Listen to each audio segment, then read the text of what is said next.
चलिए मंत्र पाठ। ओ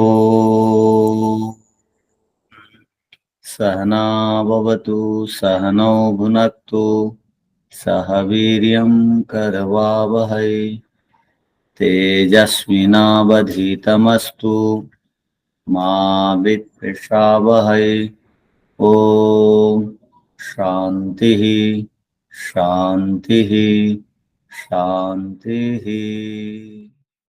सांख्य दर्शन के प्रथम अध्याय के 127वें सूत्र पर हम विचार कर रहे हैं।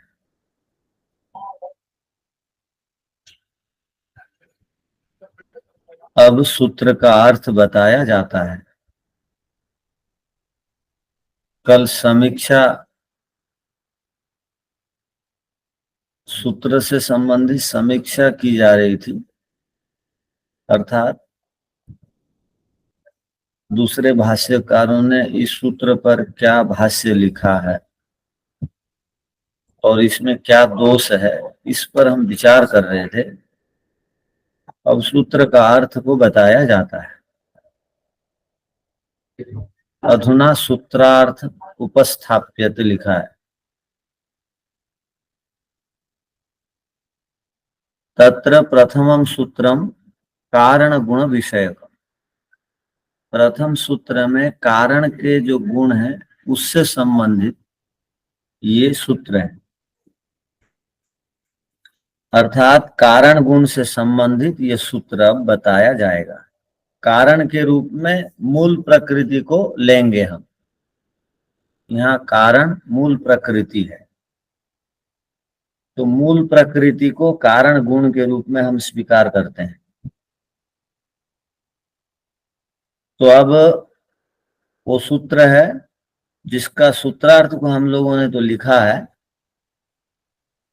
वो सूत्र इस प्रकार है। प्रीत्य प्रीति विषादादेर गुणानाम अन्योन्यम वैधर्म्यम।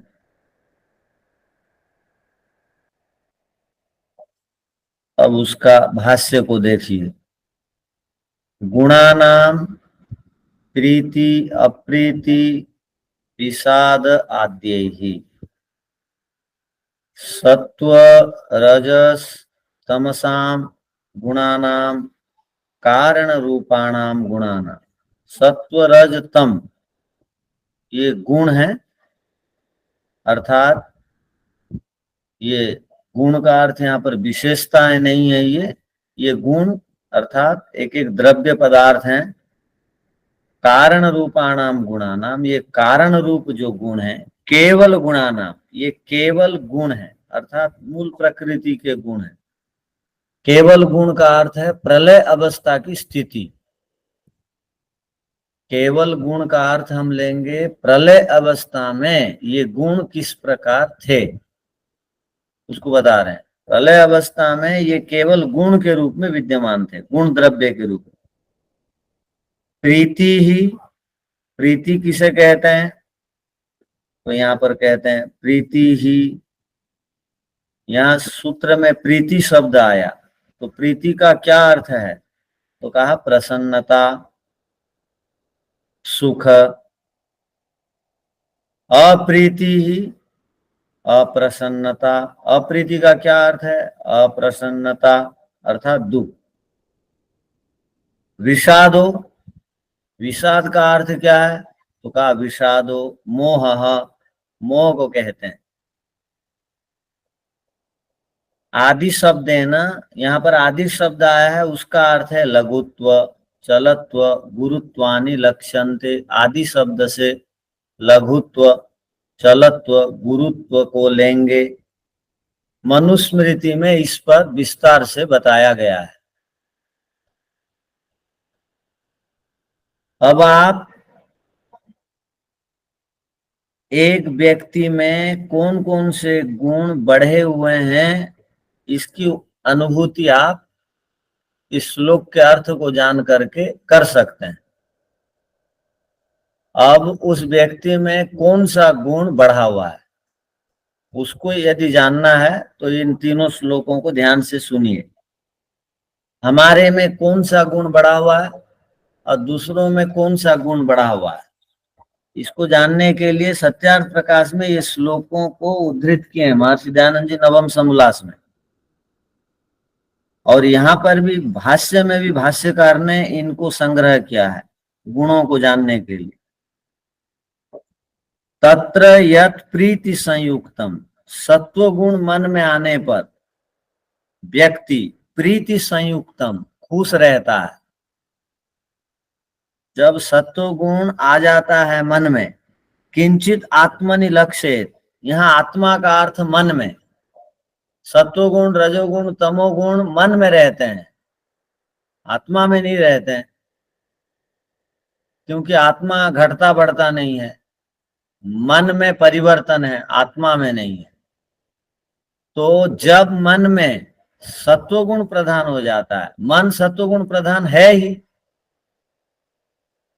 किंतु वो कर्माशय के कारण, सत्संग आदि के अभाव के कारण, भोजन के कारण, पुरुषार्थ शून्य जीवन के कारण, ये बड़े बड़े कारणों से वो मन अपना स्वरूप को विस्मरण होता हुआ दूसरे गुणों को अग्राधिकार देता है, अर्थात दूसरे गुणों को महत्व देता है।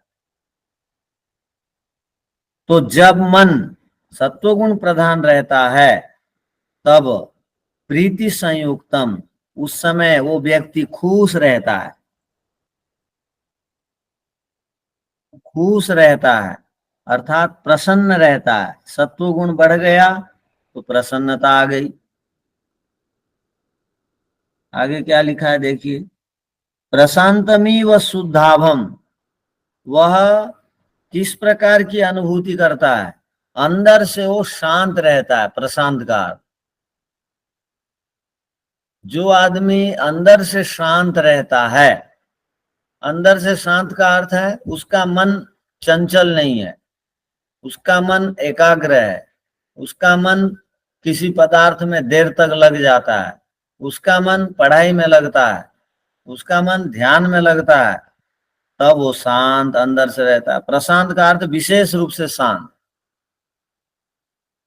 तो वही आदमी विशेष रूप से शांत होंगे मन में जिनके रजोगुण तमोगुण नहीं रहेंगे। जब रजोगुण तमोगुण नहीं रहते हैं तब उथल पुथल मचता नहीं है शरीर में, मन में, तो मन शांत हो जाता है। आगे एक शब्द आया देखिए, प्रशांतम इव, इव माने समान, शुद्धाभम, शुद्ध स्वरूप, शुद्ध स्वरूप, शुद्ध माने बिल्कुल पवित्र, भा माने प्रकाश, वो अपने आप में बड़ा ही पवित्र प्रकाश से युक्त अपने आप को बनाए रखता है।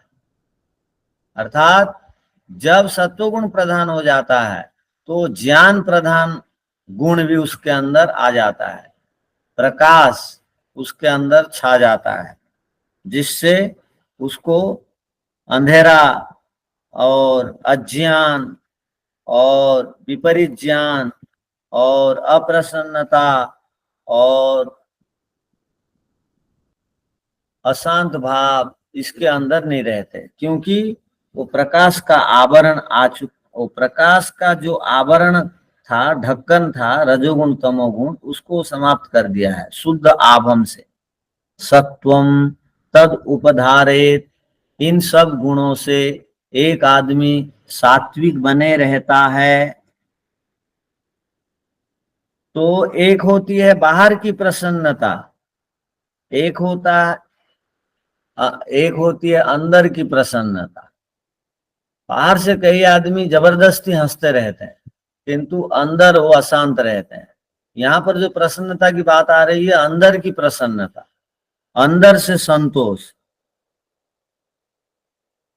तो सत्व गुण बढ़ जाने से ये लक्षण अंदर और बाहर से प्रसन्नता दिखाई देती है, और उसके मुखमंडल में अलग ही प्रकार की लालिमा रहती है, नूर रहता है, आभा रहती है, पता लग जाता है ये सुखी है कि दुखी है। मनोवैज्ञानिक लोग चेहरा देख करके जान लेते हैं, और अनुभवी लोग जो इन गुणों को ठीक ठीक जीवन में अपनाते और निभाते हैं, वो चेहरा देख के जान लेते हैं ये शांत है कि अशांत है।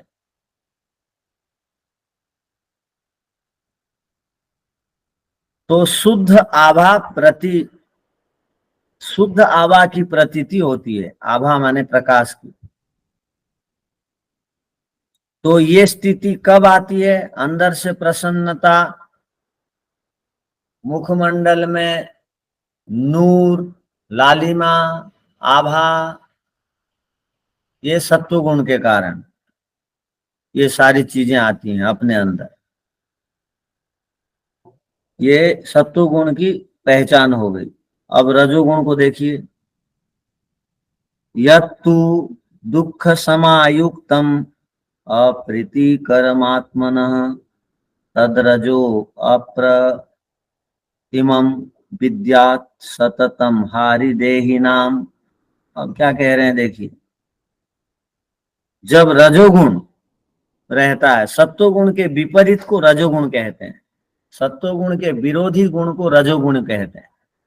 जब मन के अंदर रजोगुण आ जाता है, छा जाता है, तब दुख रहता है, पहली बात।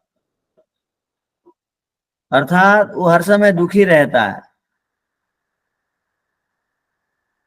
आप कुछ भी अच्छी बात बोलेंगे ना, वो क्या बोलेगा पता है? अब मुझे आप कुछ मत बताइए, तो मैं अब मन से दुखी हूं।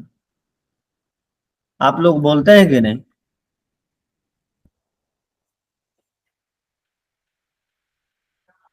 नहीं बोलते हैं?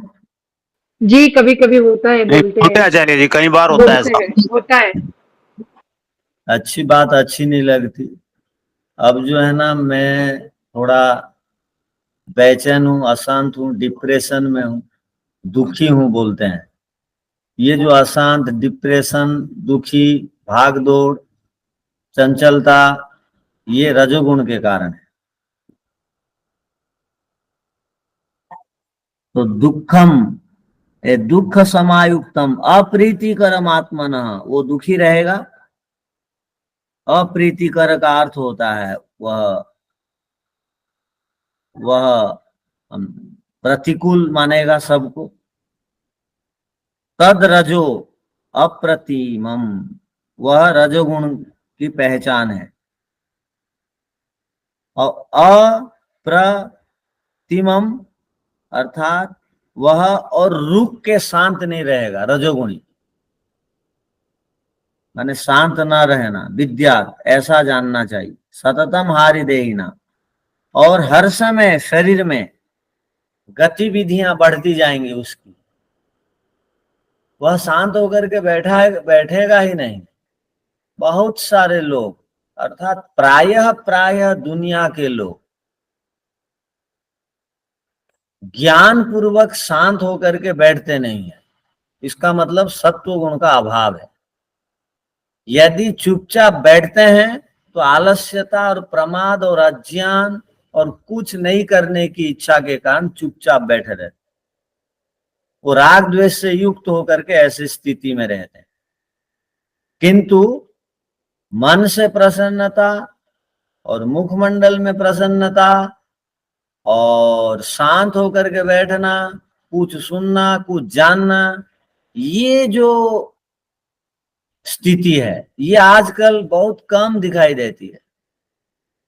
इसका मतलब रजोगुण सबका बढ़ा हुआ है, रजोगुण का पारा चढ़ा हुआ है। इसका अर्थ हो गया वो आदमी शांत नहीं बैठेगा, किसी भी मामले में वो शांत नहीं बैठेगा। मन से शांत नहीं बैठेगा, शरीर से शांत नहीं होगा, वाणी से शांत नहीं होगा, आंखों से शांत नहीं होगा, किसी ना किसी को देखते रहेगा। हाथ उसके शांत नहीं होंगे, वो किसी को छोड़ देगा, पकड़ लेगा, फेंक देगा, ले आएगा। ये गतिविधियां शरीर की बढ़ जाती हैं रजोगुण के कारण। तो शरीर में जो भी उथल पुथल मचा हुआ है, वो किस कारण से है? रजोगुण के कारण से। आपको प्रमाण के लिए ये श्लोक आपके पास उपलब्ध है। हर समय खिन्नता रहती है, हर समय बेचैनी रहती है। रजोगुणी हर समय बेचैन रहता है।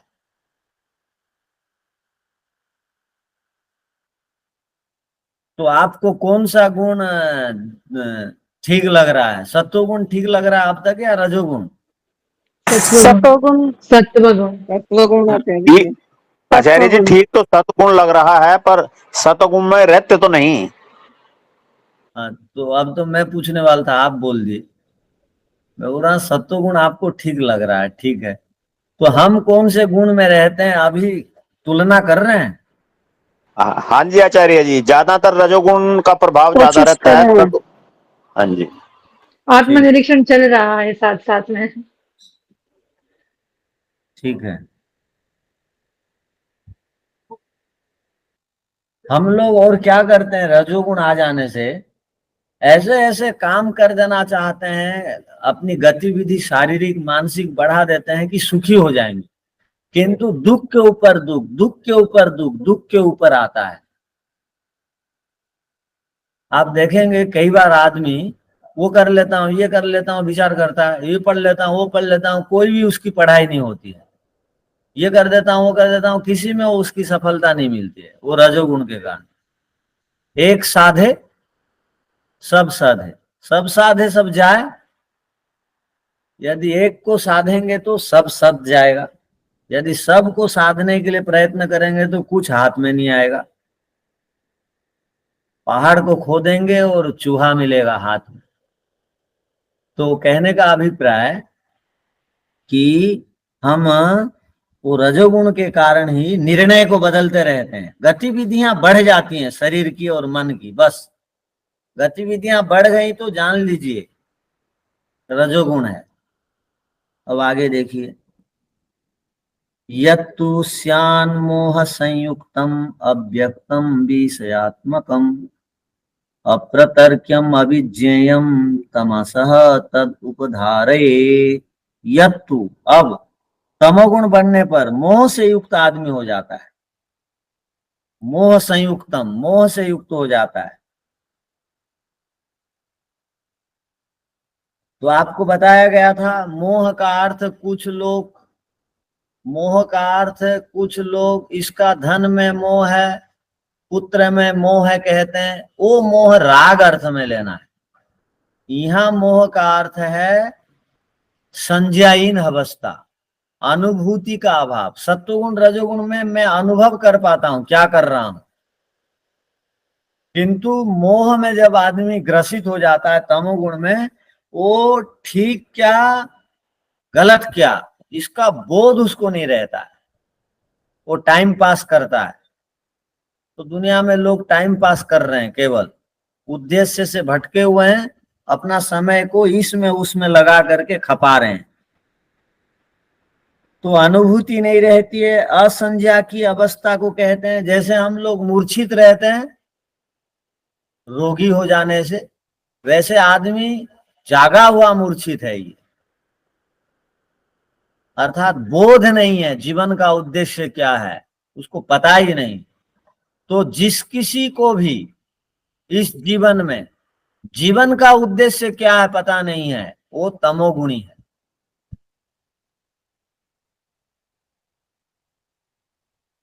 क्या हुआ?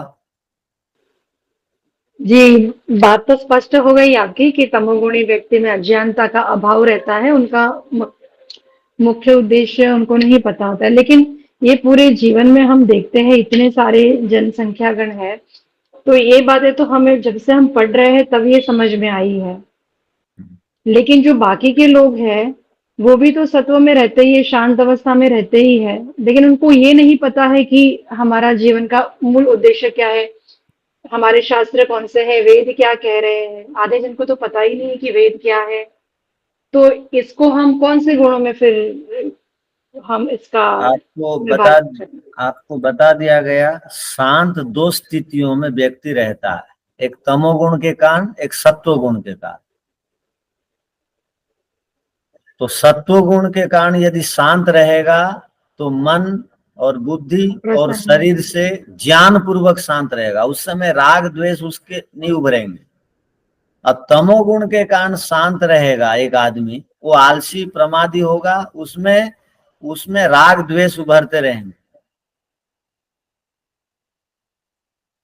इसमें ज्ञान पूर्वक शांत है, उसमें अज्ञान पूर्वक शांत है, उसका कुछ लाभ नहीं है।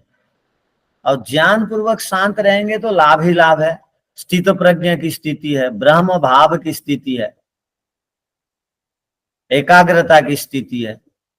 तो आप कौन से शांत की बात कर रही हैं अभी? जो दूसरे जो संप्रदाय है, दूसरे जो संप्रदाय वाले हैं, हाँ, उनके जैसे मन ब्रह्म में उथल कुमारी। पुथल मचे रहता है। हम्म।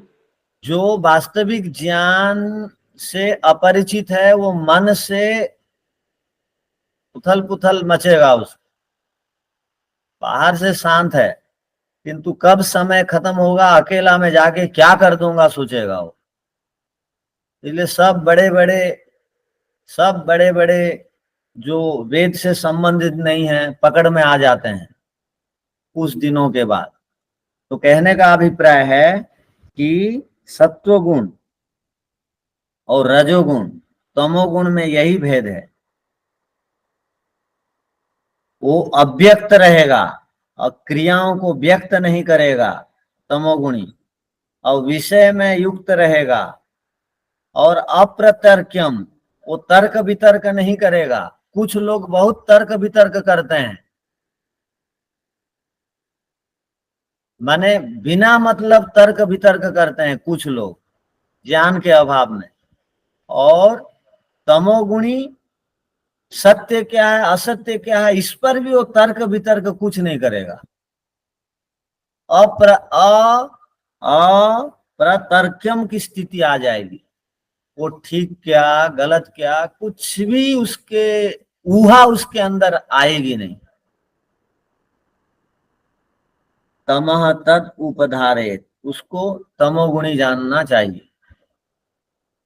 ये 3 गुण की पहचान हो गई।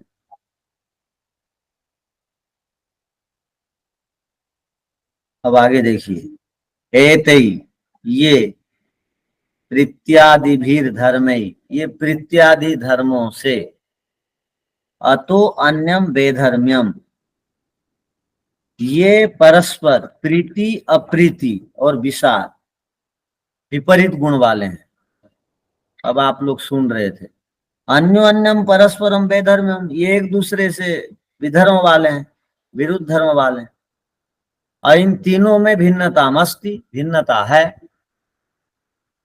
कारण गुणेशु केवल गुणेशु साधर्म्यम न अवतिष्ठते, जो कारण गुण है, ध्यान रखिए क्या बोलना चाह रहे हैं, जो कारण गुण हैं, जो मूल गुण हैं, उनमें साधर्म्य नहीं रहता, अर्थात वे सब एक जैसे होते हैं, उनमें गुणों की अभिव्यक्ति नहीं होती। यतः सति साधर्म्य न गुणाभिव्यक्ति, जो जो मूल कारण है सत्वगुण रजोगुण तमोगुण, उनमें साधर्म्य नहीं रहता है। इसका अर्थ क्या हो गया, वो तीनों मूल कारण समान धर्म वाले नहीं होते हैं। जब वे अभिव्यक्त हो जाते हैं तब उनमें साधर्म्यता और वेधर्म्यता वो कार्य पदार्थ में हमको दिखाई देती है, ये कहना चाह रहे। न गुणाभिव्यक्ति यावत सति साधर्म्य, किंतु प्रकृति रेव, किंतु प्रकृति ही सत्व रजस तमसाम साम्य अवस्था प्रकृति। ये हम लोगों ने ये सूत्र को पढ़ा है इसी अध्याय के 61वें सूत्र में। सत्व रज तम की साम्य अवस्था को प्रकृति कहते हैं, अर्थात अप्रकट अवस्था साम्य अवस्था का अर्थ। गुणानाम वेधर्म व सृष्टि कारण, जब ये अप्रकट में रहते हैं तब सृष्टि का अभाव रहता है। जब ये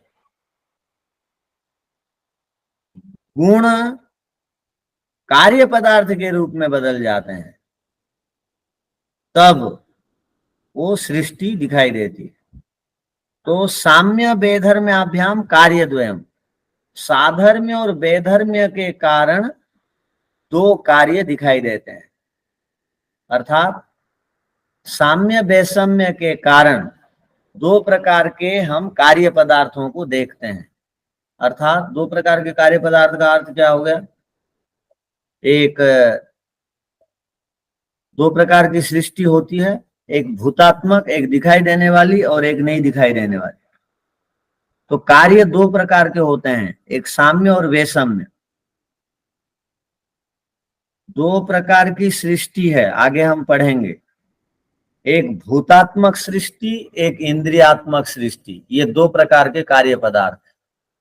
और इसमें समान धर्मता भी है और विरुद्ध धर्मता भी है। दो प्रकार की सृष्टि में समान धर्मता भी है, विरुद्ध धर्मता भी है। अर्थात समझिए, भूतात्मक किसको कहते हैं?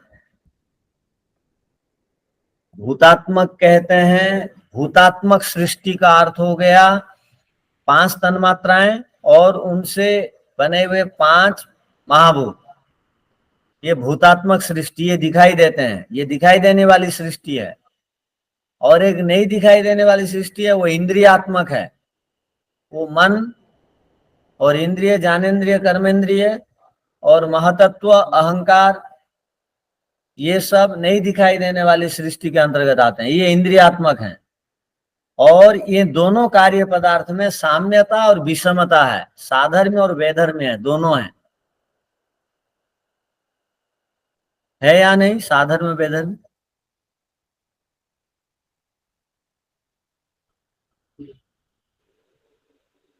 समझाइए ना थोड़ा, क्योंकि बुद्धि में भी वैसे तो सत्व गुण से ही बनी है भात तत्व। खाली सत्वगुण तो से कोई पदार्थ बनता नहीं है। नहीं, सत्व गुण प्रधान रहता है उसमें, ज्यादा ठीक है, मात्रा सत्व गुण की है। तो इसको किस प्रकार से जाने कि वो केवल आपने जो भी बताया वो। बस एक पंक्ति के बाद वो उत्तर मिल जाएगा। अब देखिए, प्रकृतो तो गुणा अनुभूता, प्रकृतो तो गुणा अनद्भूता। प्रकृति में गुण उद्भूत नहीं रहते, अप्रकट रहते हैं। अनुद्भूता माने प्रकट नहीं रहते हैं गुण। महतत्व गुणा उद्भवंती सत्व मुखेन। और जो महतत्व कार्य पदार्थ है, ये सत्व गुण प्रधान माना जाता है। बुद्धि सत्व गुण प्रधान है, इसका अर्थ हो गया। अहंकार स्फुरंती रज माध्यमेन। अहंकार रजोगुण प्रधान रहता है। अहंकार में तीनों गुण हैं, किंतु प्रधानता रजोगुण की है। महतत्व में तीनों गुण हैं, किंतु प्रधानता सत्वगुण की है। माने बुद्धि में सत्व मुखे न, माने वो मूल रूप से, मुख्य रूप से वहां पर सत्व गुण है। सत्व मुखे न का अर्थ मुख्य रूप से। अहंकार स्फुरंती रजा माध्यमेन। अहंकार में रजो माध्यमेन, अर्थात रज गुण प्रधान रहता है। तमो भूमिकया पंच तन्मात्रेषु। 5 तन्मात्राएं तमोगुण प्रधान है। तथा इंद्रिय शक्तिषु संगच्छन्ति। और इंद्रियों में तीनों गुण विद्यमान है, संश्लिष्टा भवन्ति, युक्त रहते हैं। अर्थात ज्ञानेन्द्रियां सत्वगुण प्रधान है, मन सत्वगुण प्रधान है, कर्मेंद्रिया रजोगुण प्रधान है। कर्मेंद्रिय रजोगुण प्रधान, कर्मेंद्रिय रजोगुण प्रधान, ज्ञानेन्द्रिय सत्वगुण प्रधान, मन सत्वगुण प्रधान और 5 तन्मात्राएं तमोगुण प्रधान और अहंकार रजोगुण प्रधान और बुद्धि सत्वगुण प्रधान। ये बोल रहे हैं। कौन कौन से गुण प्रधान वाले हो गए? महत्त्व सत्व गुण प्रधान रहा, अहंकार में रजोगुण प्रधान है, और जो तन मात्रा है उनमें तमोगुण प्रधान है। मन सत्व गुण प्रधान। महत्त्व महतत्व भी बुद्धि, सत्वगुण प्रधान जी, तन मात्राएं तमोगुण प्रधान, और ज्ञानेन्द्रियां, ज्ञानेन्द्रियां सत्वगुण प्रधान, कर्मेंद्रियां, कर्मेंद्रिया रजोगुण कर्मेंद्रिय प्रधान। तमोगुण। नहीं, कर्मेंद्रिया रजोगुण प्रधान कहा। इसलिए आप रजोगुण हाथ पैर रजोगुण। हिलाते रहते हैं हर समय। जी, रजोगुण प्रधान। और तन्मात्राएं कैसे तमोगुण प्रधान हुई? अच्छा, तन्मात्राएं तन्मात्राएं तन्मात्राएं पंच महाभूत। तमोगुण कैसे हुई? तमोगुण कैसे हैं, हाँ, इसलिए वो 5 भूत स्थिर रहती हैं। ये 5 भूत जो 5 पदार्थ स्थिर इसलिए हैं महाभूत। महाभूत, क्योंकि वो इनसे बने हैं। ओहो। तो इनमें वो गुण है, पृथ्वी हर समय स्थिर, और जल में गति है, रजोगुण होते हुए भी वह ज्ञान आदि से युक्त नहीं है, वो दूसरों के कारण गति वाली है। वो जल पदार्थ दूसरों के कारण गति युक्त है। तो कहने का अभिप्राय, हाँ, इसमें कहने का अभिप्राय, ये अगला सूत्र में कौन से गुण प्रधान भूत हैं वो भी बताएंगे, किंतु यहाँ पर भाष्यकार इन पंक्तियों को लिख रखे हैं, इस पर और भी विचार करने की आवश्यकता है कि किस प्रकार तमो गुण प्रधान पंच तन्मात्राएं हैं। पृथ्वी तो घूमती रहती है ना, पृथ्वी घूमती रहती है, किंतु पृथ्वी को स्थिर माना जाता है। वायु में भी गति है। हाँ, ठीक है। आकाश को मानते हैं कि आकाश तत्व गुण प्रधान है। ये आगे बताएंगे, अच्छा। थोड़ा सा धैर्य रखिए, सब प्रमाण जी। आएगी बात। ये सब जी जी। केवल वो पंक्ति का जो अर्थ था आपको निवेदन किया गया, ये पंक्ति का अर्थ है। अब पढ़ते पढ़ते हम जान लेंगे इसी अध्याय और अगले अध्याय आदियों में कि हम हमारे अंदर पहचानने की शक्ति आ जाएगी कि क्यों, किसको ऐसा कहा गया, किस लिए कहा गया। नैते गुणाः कारण गुणा भवन्ति, ये जितने भी ये गुण हैं, कार्य पदार्थ में जो गुण विद्यमान है, कार्य पदार्थ में जो सत्वगुण प्रधान, रजोगुण प्रधान, तमोगुण प्रधान आदि बातें आ रही हैं, ये कारण के गुण नहीं है, ये कार्य के गुण है। कार्य अलग, कारण अलग। कारण के गुण कार्य में आते हैं, ठीक है, किंतु मूल कारण जब अपने मूल रूप में प्रलय की अवस्था में प्रकृति रहती है, तब वो गुण अनुद्भूत रहते हैं। ये जो गुण सब प्रकट होते हैं, हम जो जानते हैं ये कार्य को देख करके, तो ये गुण कार्य के माने जाएंगे, न कि कारण के। ये कहना चाह रहे हैं, न एते गुणा कारण गुणा भवन्ति, नहीं होते कारण के गुण। ये तो आपको थोड़ा सा ये कठिन लग रहा है क्या? नहीं आचार्य जी। अच्छा, आचार्य जी एक प्रश्न था छोटा सा। बोलिए। जब मन बुद्धि आदि ईश्वर बना करके देता है, तो उस वक्त जो इनके अंदर सत्व रज और तम गुण होते हैं, उनकी प्रक्रिया हर समय सेम, मतलब बराबर जो भी मात्रा में ईश्वर बनाता है वही मात्रा रहती है, कम ज्यादा कैसे हो सकते हैं इसमें? यदि बदलाव होगा तो ईश्वर पहले नहीं जानते थे, बाद में जान करके बदले, ईश्वर अल्पज्ञ हो जाएंगे। इसलिए विगत सृष्टियों में जो पदार्थ जैसे बने थे, इस सृष्टि में भी वही पदार्थ उसी मात्रा में, उसी परिमाणों में, उन्हीं मिलाने की प्रक्रिया में वो सारे पदार्थ बनेंगे। नहीं, जैसे कहते हैं ना, कभी हम सत्वगुण प्रधान हो जाते हैं, कभी हम तमोगुण प्रधान हो जाते हैं, तो हमारे अच्छा। मन में ये गुण कम ज्यादा कैसे होता है? अच्छा, वही तो बताया ना, वो भोजन से होता है ये। कल से परसों से बोल रहे हैं, इसमें 4-5 मुख्य कारण है। एक भोजन, एक कर्माशय, एक ज्ञान का अभाव और सत्संग आदि का अभाव, ध्यान आदि के अभाव। तो इन सब कारणों से ये स्थितियां बढ़ती घटती रहती। अब आप नियमित पढ़ रहे हैं ना, तो रजोगुण तमोगुण को आप दबा के रखते हैं। जब भी रजोगुण तमोगुण आ भी जाता है तो आप अरे पाप की ओर में बढ़ रहा हूं, क्यों गलती कर रहा हूं, ये भावना आ जाती। किंतु जो पढ़ते लिखते नहीं है उनके अंदर ये भावना आती नहीं। बस दोनों में अंतर है। वो अपने मूल स्वभाव को भी बिगाड़ के रखे रहते हैं। जैसे बुद्धि का अपना स्वभाव है सत्वगुण प्रधान, वो बुद्धि को भी वो अज्ञानता के कारण कलुषित करके रजोगुण तमोगुण को हावी बनाए रखते हैं। जैसे अग्नि का अपना स्वभाव है गर्मी देना, किंतु अग्नि का अपना स्वभाव है गर्मी देना, उसको आप गर्मी उसके अंदर रहने नहीं देना चाहते हैं, हर समय उसको पानी डाल दे रहे हैं, तो वो गर्मी अपने स्वभाव को जब तक पानी के संसर्ग में है तब तक वो भूल जाती है। और पानी का स्वभाव है बहना या ठंडा, किंतु आप उसको गर्मी के पास बैठाए रखेंगे पानी को, तो वो अपना स्वभाव को प्रकट नहीं कर पाएगा पानी, या कर लेगा? बात समझ में आई या नहीं? हाँ जी। नहीं कर पाएगा, नहीं करे।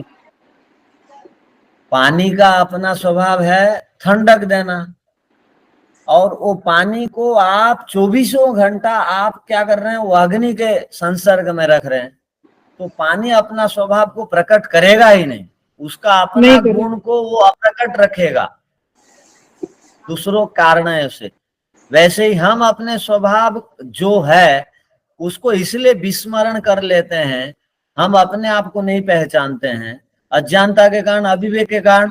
हर समय हम अज्ञानता अविवेक के आसपास उठते बैठते रहते हैं, तो हम उससे बचे हुए रहते हैं, स्वभाव को भूले हुए रहते हैं। तो अब सत्वगुण को हम बढ़ा सकते हैं, और धीरे धीरे ऐसा होगा सत्वगुण को बढ़ा करके जब वास्तविकता आपको, वास्तविक बात सत्वगुण को बढ़ाने से मालूम हो जाएगी, तो सत्वगुण से भी आप बचना चाहेंगे। आप सत्वगुण को भी एक दिन छोड़ना चाहेंगे,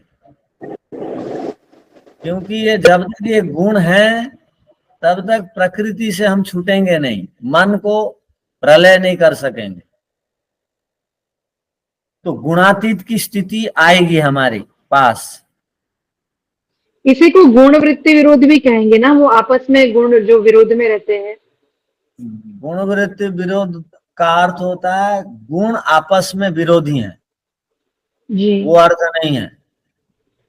गुण आपस में सदा एक दूसरे के विरोधी हैं, गुण वृत्ति विरोध का अर्थ।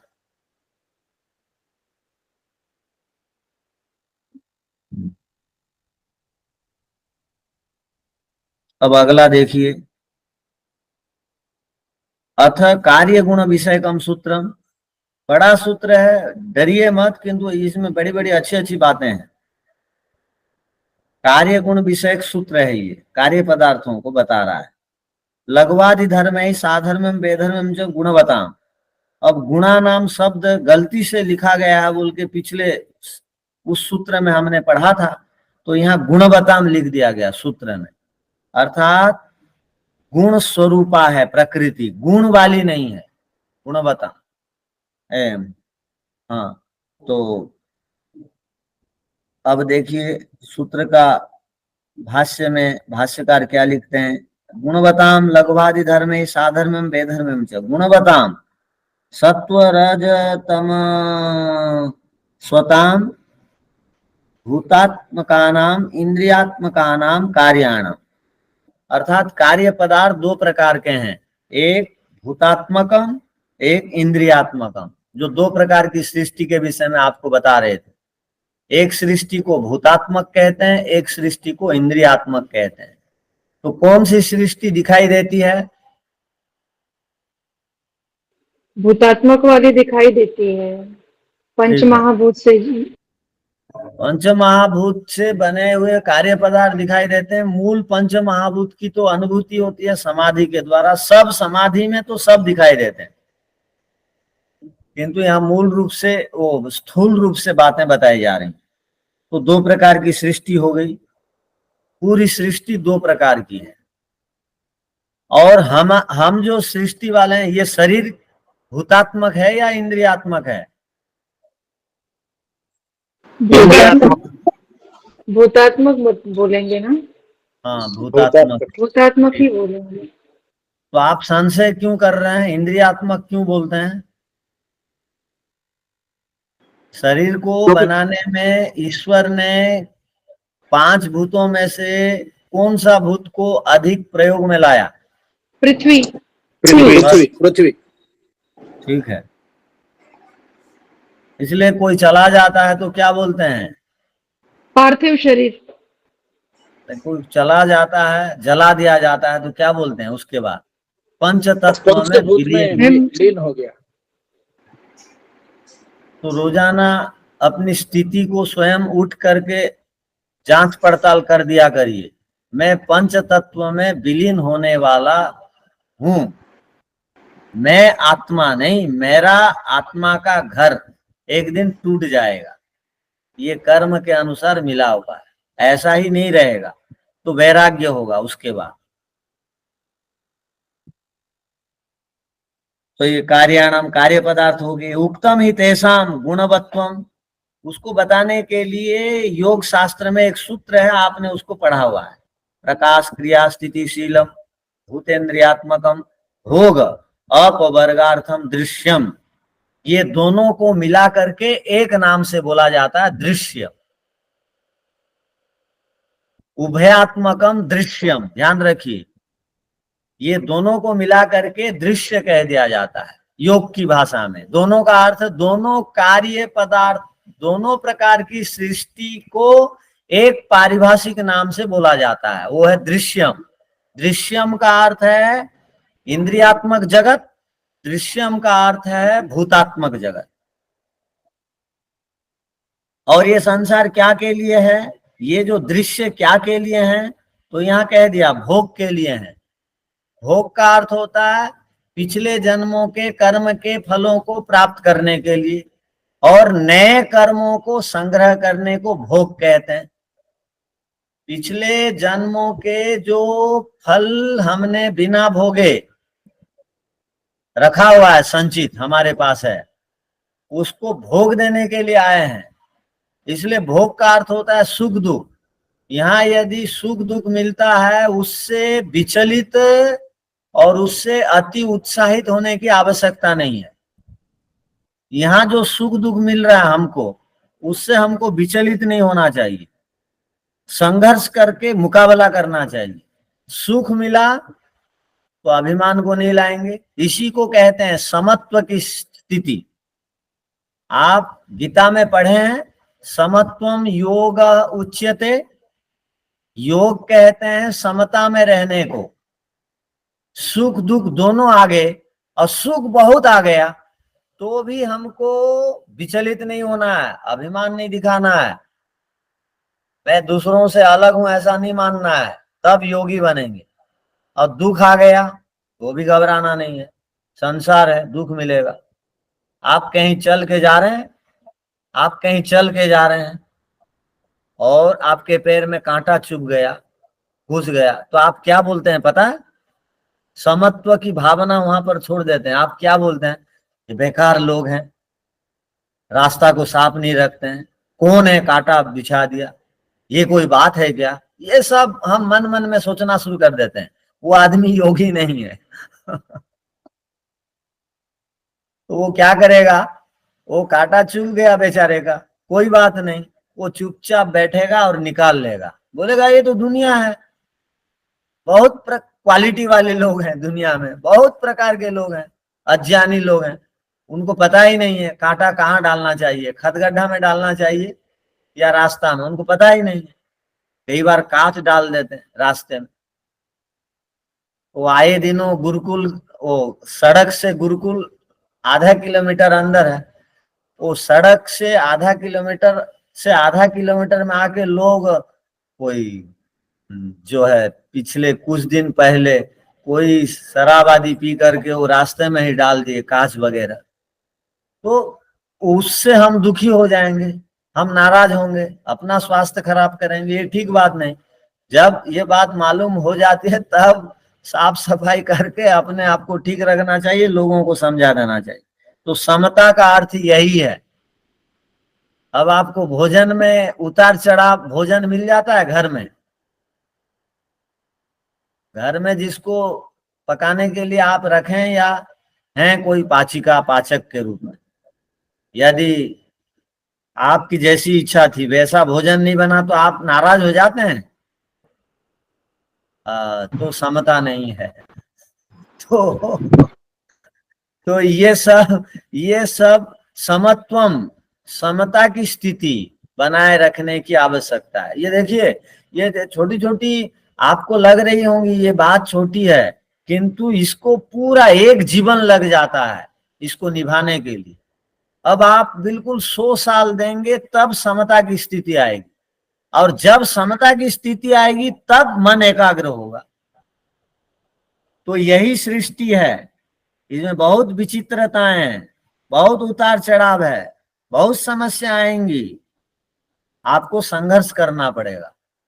महर्षि दयानंद जी ने संघर्ष किया और जीते भी, दुख से नहीं घबरा गए। हमारे जितने ऋषि महर्षि थे दुखों से कोई घबराया नहीं, क्योंकि उनको पहले से ही पता है ये संसार का नियम है, यहाँ पर ये समस्या आएगी। मच्छर काट दिए, आप गुरुकुल में आए हैं, आपको मच्छर काट दिए, तो आप क्या बोलते हैं, क्या आचार्य जी ये भी कोई बात है क्या, आज सोने नहीं दिए। अब आचार्य जी के ऊपर नाराज हो गए लोग। तो आपको वहां पर मच्छर की अनुभूति हुई तो मच्छरदानी टांग करके स्वयं को सोना पड़ेगा। और यदि आपने गंदगी देखी तो गंदगी को साफ करने के लिए बोलना पड़ेगा शालीनता से। तो कहने का अभिप्राय है आपका अनुभव का लाभ भी गुरुकुलों को मिलना चाहिए। गुरुकुल में कोई गलत काम हो रहा है तो सुधार की दृष्टि से आप बोल सकते हैं कहीं पर भी। मैं गुरुकुल में हूं तो गुरुकुल का नाम आ गया। तो कहने का अभिप्राय कि ये सत्वगुण, रजोगुण, तमोगुण को हम उभारते कैसे हैं। बाधा विघ्न आने पर ये रजोगुण आ जाता है तत्काल, तमोगुण आ जाता है तत्काल। तो कहने का अभिप्राय हम ही उभारते हैं, हम ही उसको समाप्त करते हैं। तो ये सूत्र भी बड़ा महत्वपूर्ण है और इसमें बहुत सारे प्रमाण हैं। इन प्रमाणों को आप ध्यान से समझ लेंगे ना तो और कभी रजोगुणी तमोगुणी नहीं होंगे, धीरे धीरे सत्वगुणी हो जाएंगे, विवेक शांति मिल जाएगी, उसके बाद समाधि लग जाएगी, उसके बाद गुणातीत हो जाएंगे। ठीक है। ओ शांति शांति शांति ही। सबको सादर नमस्ते जी।